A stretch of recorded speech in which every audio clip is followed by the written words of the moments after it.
it. So it'll be a war. I ain't forgot. They said I remember the talk. I'm getting bread, so what you thought? Three on the way. Got it, Jimmy buckets. Another 5 minutes of play. The step back, Kemba Walker giving Boston the lead. Into traffic, got it, and one. Jimmy Butler delivering. Can they get it done at the defensive end? Blocked at the rim by Bam. Not in my house. The Heat win game one. That's why he's the heart and soul of our team, right there. I seen a lot, did a lot. Bam's block, a memorable end to Game 1 of the Eastern Conference Finals. But in the second half and overtime of Game 1, it was really the Heat's interior defense that stepped up. And surprisingly, despite that block, was an area they've really struggled. During the regular season, Miami allowed the 4th highest field goal percentage on layups and dunks and the highest among teams to actually make the playoffs. And in the first half of Game 1, well, that trend appeared to be continuing. The Celtics shot 7 for 10 from the field on attempts that were near the rim. But then, as good teams tend to do, their defense found a way when it mattered the most, holding Boston to just 4 of 12 shooting on layups and dunks in the second half and OT.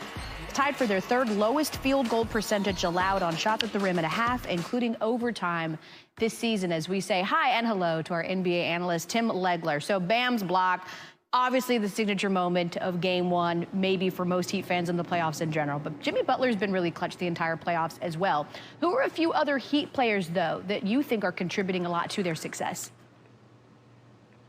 Yeah, it's interesting because when you look at the Heat, you have Jimmy Butler who takes over games late. So he has these signature moments that we're always talking about the following day. And then obviously the play that Bam Adebayo made in a critical moment saves a game. So again, that's going to get the attention. But if I were to ask most people who's leading the Miami Heat in scoring in the postseason, very few people would know that it's Goran Dragic. That's how good this guy has been. And look, he's put up better numbers at other stops in his career when he was in Phoenix in terms of scoring. I don't think Goran Dragic has ever played better than he's playing right now. And when you look at a team that's gone this deep into the postseason, and he is their primary ball handler, you cannot really overstate the importance of the decision-making that Goran Dragic has on a nightly basis. On top of it, he's shooting lights out right now. He's shooting from the 3. He's finishing inside. And he's getting a lot of help from some other role players, again, that haven't gotten a lot of attention. And one guy would be Jay Crowder. Because not only is Jay Crowder giving them that supplemental offense, and when you look at Game 1, the two of these guys combined for 51 points, he's not just doing that. And it seems like he burns you with a 3 every single time you want to load up on Butler or you do want to trap Dragic on pick and roll, and that ball gets reversed. It ends up in the hands of Jay Crowder, and he is burning you. But not only is he doing that, he's also a lot of nights asked to guard the opposing team's best perimeter player. And those are the kind of things that don't show up necessarily in highlights or when you're talking about the game the next day. So I wanted to give a couple of guys love that have been a big part of this Miami Heat run. They just don't necessarily have those marquee signature moments that tend to lead to conversation the following day. I love what Jay Crowder's doing, especially against his former team, where his reputation in Boston was he can't shoot, and now he's impersonating Ray Allen. Tim Legler is actually going to come back and join us in a little bit, talk a little Lakers and Nuggets. The one thing they cannot game plan for when it comes to Denver. That is coming up. Legs, stick around. We're also going to have Game 2 of those Eastern Conference Finals for you. Tonight, 7 Eastern. Miami's up a game.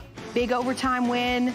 The Miami Heat have been super fun to watch. Can't miss that one to AJ. You know, a high schooler can make that throw. The Chargers are going to win. Burrow looks on in disbelief.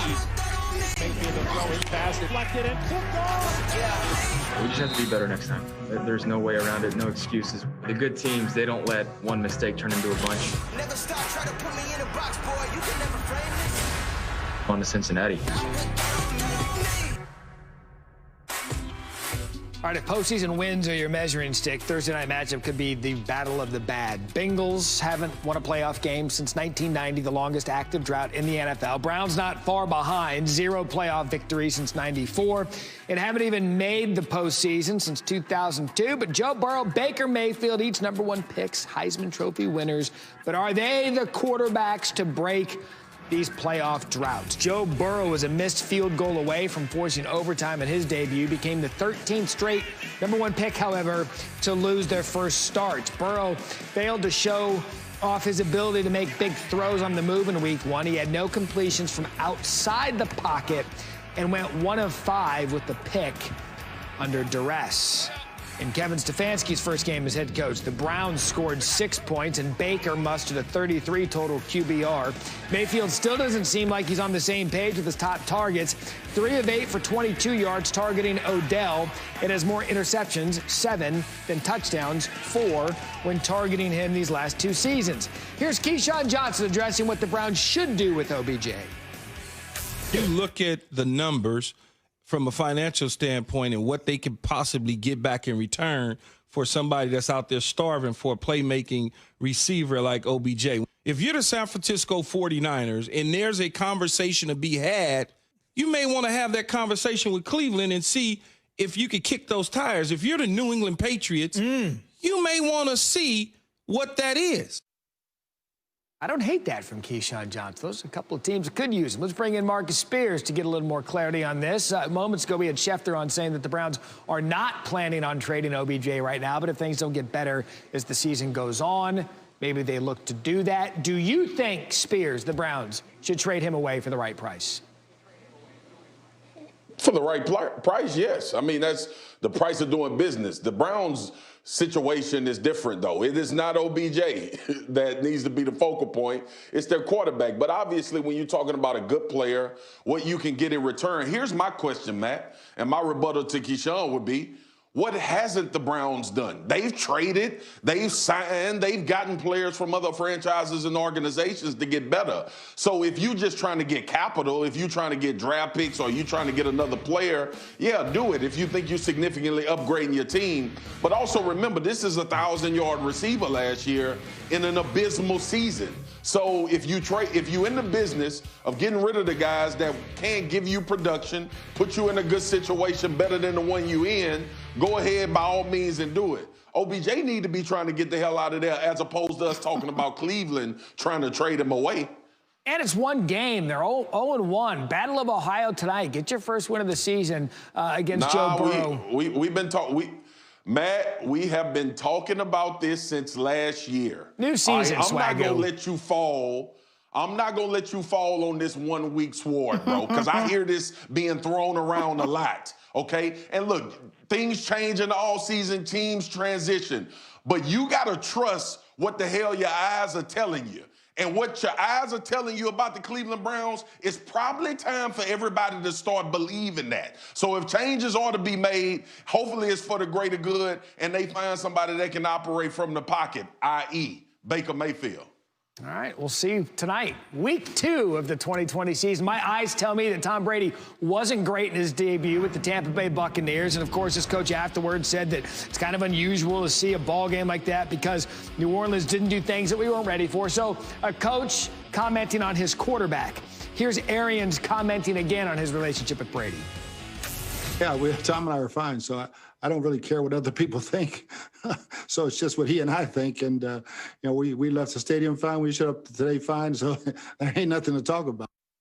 Since when can't coaches have an opinion on their quarterback? It's driving me nuts. What's your take on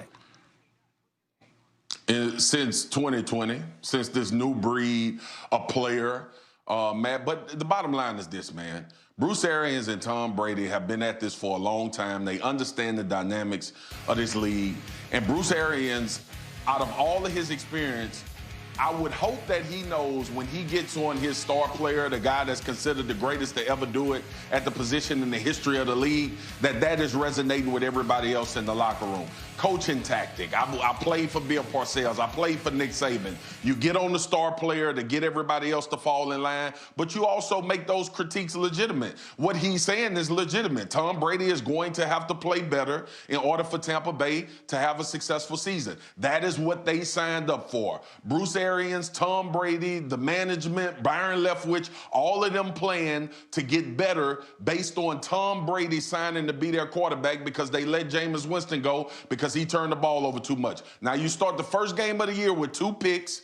I don't have a crazy level of concern, but calling Tom Brady out on that is not a big deal. They've been at this for a long time. I wouldn't be surprised if it was planned for us to talk about it, for everybody else to talk about it, and they come out firing on all cylinders. Everybody know what they're doing in Tampa Bay. Just let them do it. Brady has never started a season 0-2 in his career. Marcus Spears, toughest skin in TV, Parcells and Saban.